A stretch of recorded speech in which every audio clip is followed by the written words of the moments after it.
Inside Michigan Football is presented by Meyer. Hi, and welcome to another edition of Inside Michigan Football. It's the bye week. Doug Karsh and John Jansen at Schembeckler Hall. And John, Michigan gets a huge win over Nebraska going into the bye week. How do you feel about the start of the season? Well, obviously 3-1, 1-0 in the Big Ten. That's really all that matters right now. But they've set themselves up for all the goals that they have. They still have the rivalries to come. They still have the Big Ten at play. They've still got college football playoffs. It's all right there. Yeah, the improvement offensively from earlier in the year to where they were at Nebraska, you can see it. Well, you can see it. It's the production of the offensive line, being able to get some movement. It's the communication up front, and it's really the communication between Kripp and Underwood. That you've seen, not great against Oklahoma, much better against Nebraska, and the results are there. And the run game has been something. The run game has been spectacular. John's favorite.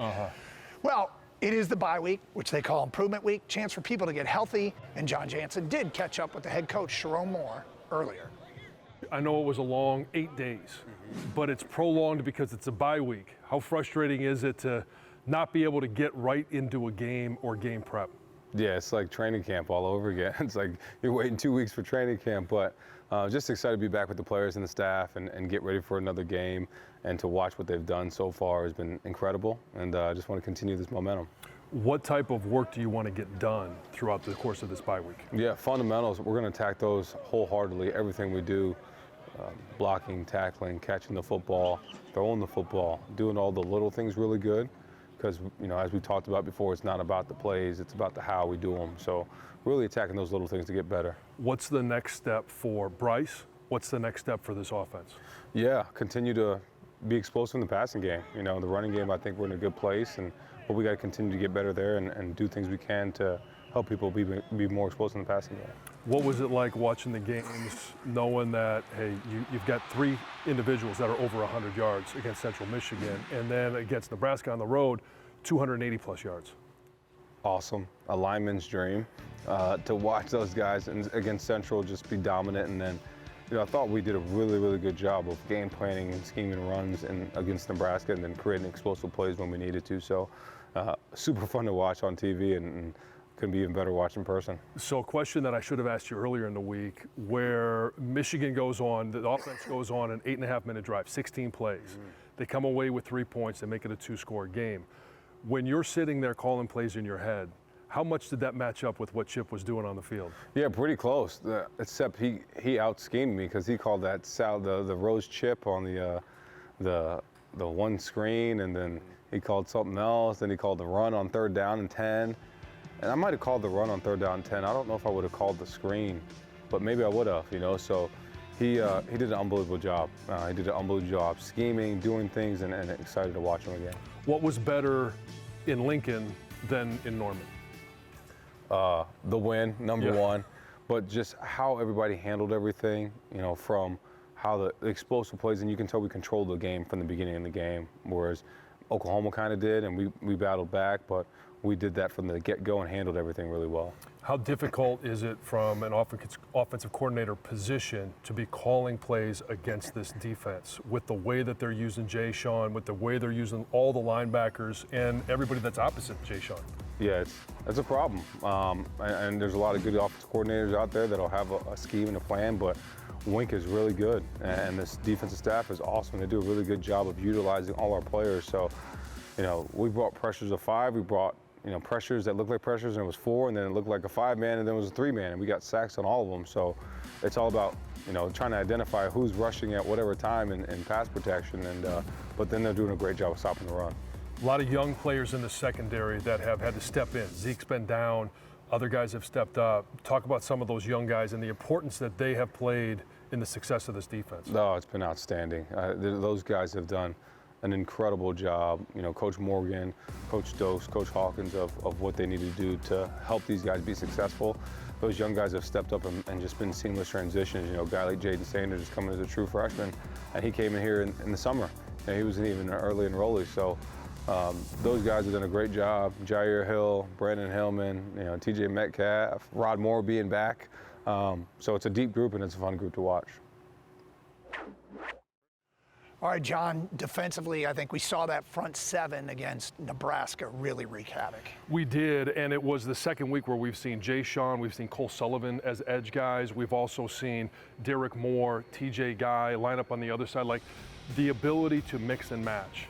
And it's because Jimmy Rolder, Cole Sullivan, Ernie Hausman, Jay Sean, like the talent that you have at that position, the depth that you have up front has really allowed them to be creative, and it's allowed them to be fresh throughout the course of the game. Wink Martindale's been concerned about the youth of the secondary, but Rod Moore should be coming back healthy. Yeah, I mean, so the youth, some of the best players have been freshmen, and we've highlighted that through the broadcast, but there is some immature mistakes that happen. That happens with young guys. You correct it, but with Rod Moore on the field, the coach on the field, hopefully those will be a little bit minimized. He'll be able to calm those guys down in the secondary. Still to come, Ed Kengerski visits with maybe the best running back in the country, and I'll go one-on-one with coordinators Chip Lindsey and Wink Martindale when we continue from the Al Glick Fieldhouse.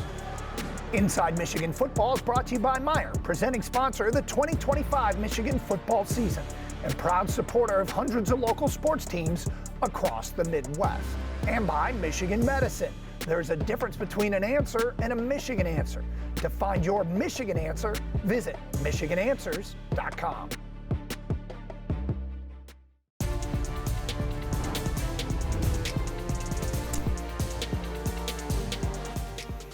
Welcome back to Inside Michigan Football. We're joined by the offensive coordinator, Chip Lindsey. And, Coach, let's just start with where you think the offense is at after 4 games. Yeah, it's 4 games, and as Coach Moore mentioned, we're through the first quarter now of the season. And, I think we're an offense that's still growing in a lot of ways, but I like some of the progress we made. I know the O-line, we've had some bumps and bruises in there, and some guys have stepped up, and really proud of that group as a whole. And just got to continue to improve and really each and every week try to get better. And like I said, I think we're still evolving as an offense.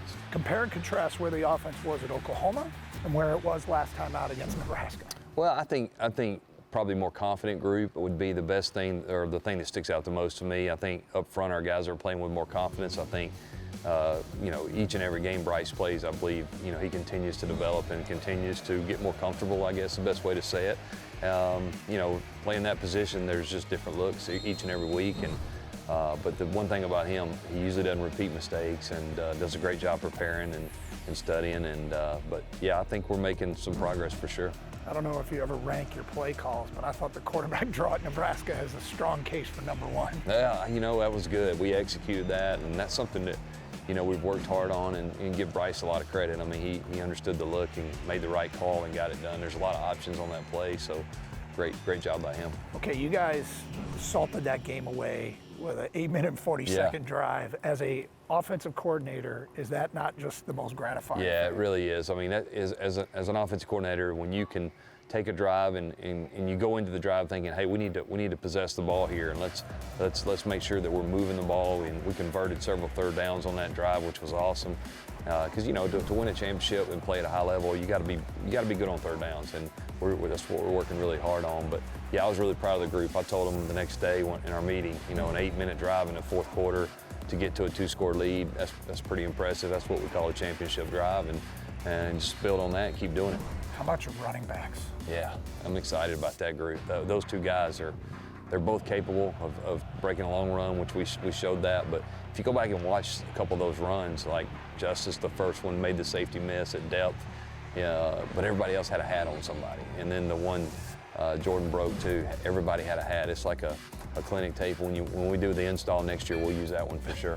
You touched on the offensive line. You've had some different combinations. The group that played at Nebraska, are they settling in? You feel like they can really do something? Yeah, I do. I think so. But one thing about it, if we do get a couple guys back, now we've built some depth, some quality depth. Guys that have had reps in games, guys that'll be more confident. And it's a long season. You're going to need them all at some point. So sometimes a blessing in disguise is guys are forced into action, and to those guys' credit, they were ready when their number was called. I know coaches want to get better at everything, but over the bye week, is there a thing or two you hope to hit the ground running against Wisconsin? I think just trying to improve. Coach Moore's really big on, hey, let's focus on ourselves. Let's focus on trying to get better at playing football, and that's what we've got to do. And that goes throwing and catching it. That's maybe some technique things up front in the run game, but all in all, we just need to need to take this week and get our legs under us a little bit, but also get better. Coach, thanks for your time. All right, thank you. Appreciate it. So when you can run the football and Michigan can run the football, it opens up the opportunity in the pass game, and it seems like that is something that is getting a little bit better each week. It is, and now with this week, improvement week, to be able to work on some of those routes, the communication, the relationship between Bryce and the receivers, all of those things need to be developed, but it all starts up front. If you can produce in the run game, the play action's there. Also, if you have a quarterback that can run, it adds even more to that offense, and it opens up everything. And it felt like they were this close to some huge plays in the pass game at Nebraska. Yeah, and I mean, with the way Channing Goodwin has stepped up, I think Andrew Marsh is on the precipice of having a big game and will lead to more things. Put that with Donovan McCauley, put that with everything that's gone on so far, and then mix in a healthy group of tight ends, it really does open up the pass game. McCauley's catch that was ruled out of bounds was one of the best catches of the season. We will catch up with the defensive coordinator, Wink Martindale, when we continue on Inside Michigan Football. Looking downfield, here comes the pass rush, and down he goes. Up in the pocket, and he's dropped by Jimmy Rolder. Here comes the pass rush, and down he goes. The 5th sack of the day for the Michigan. Welcome back to Inside Michigan Football. We're joined by the Wolverines defensive coordinator, Wink Martindale, and coach coming off the Nebraska game. I'll just start with what we talked about on the broadcast, the pass rush. You had to be very pleased. Yeah, I was very pleased with the pass rush and how many times we were able to get to him. What were the keys to being able to produce that kind of pressure? I think that, all the guys adapted to how we had to rush him, which there was a lot of speed to power rushes and the physicality just jumped off the tape when you went back and watched it on Sunday about how physical we were up front, and I think that was a big difference in the game. I know you love your young linebackers. That has allowed you the flexibility to put Jay-Sean on the edge. Talk about that change that you made and how both Jay-Sean, Cole Sullivan are doing, and all the linebackers you're getting involved now. Well, we've always said since we've been here that we're going to put the best 11 on the field, and I think you're seeing, the rewards of putting the best 11 on the field. And, you have Jimmy, who, we talked about earlier, was a third starter, and he now is a starter, and he's been playing really well, and Cole's been playing a lot more and has been real productive, and Ernie's the great leader that he is, and Jay-Sean, went out to Sam like it was his only position he's ever played since he's been here. But when you have a great player with talent like that, you can move him all around, and it really does affect the offense when they don't know what spot he's going to play. We've talked a lot this year, and you've expressed how young the secondary is. How much is it going to help to get Grandpa Rod Moore back there to help those kids out? No doubt. It's going to help immensely because, he's a communicator, he's the leader. The game is really slowed down to him compared to the others. When you have some true freshmen that haven't gotten here until August that are playing a lot of reps for us right now, playing a lot of snaps. So it's really going to help. And it was fun to see him out there again. And what about the true freshmen, Jaden Sanders and Shamari Earls? In an environment like that, some of the plays they made? Yeah, and Jaden has been really on the rise since training camp, and I think I mentioned something to you, I don't know if it was on the air or off the air, but nothing's too big for him. He studies the game, he loves the game of football, he loves it here at Michigan, and he's gone in, and we really haven't skipped a beat, since he started playing there. So it's been great for him, and it's been great for us. Okay, 4 games in, how do you feel overall about the defense and how it's come along? I think we're still progressing. I don't think you've seen the best yet, and I think they know that. There's still some, little things early in the year that you have to clean up on, and we're continually to strive to do that every day. And the biggest thing is with the leadership in the room and all the coaches and we're all together that you can talk about it, and you during the week you make strides on getting better at each one of those things that flare up in a game. Okay, so those little things, when we're doing this during the second bye week in November, what are the little things you hope to clean up in the month of October? I hope that we're better communicators as a whole, as a whole 11, across the board. Continue to work tackling, which that's really cleaned up after really since the second game, and limit the mental errors, that we have. And that's starting to trend down as well. Coach, thanks for your time. All right, thank you.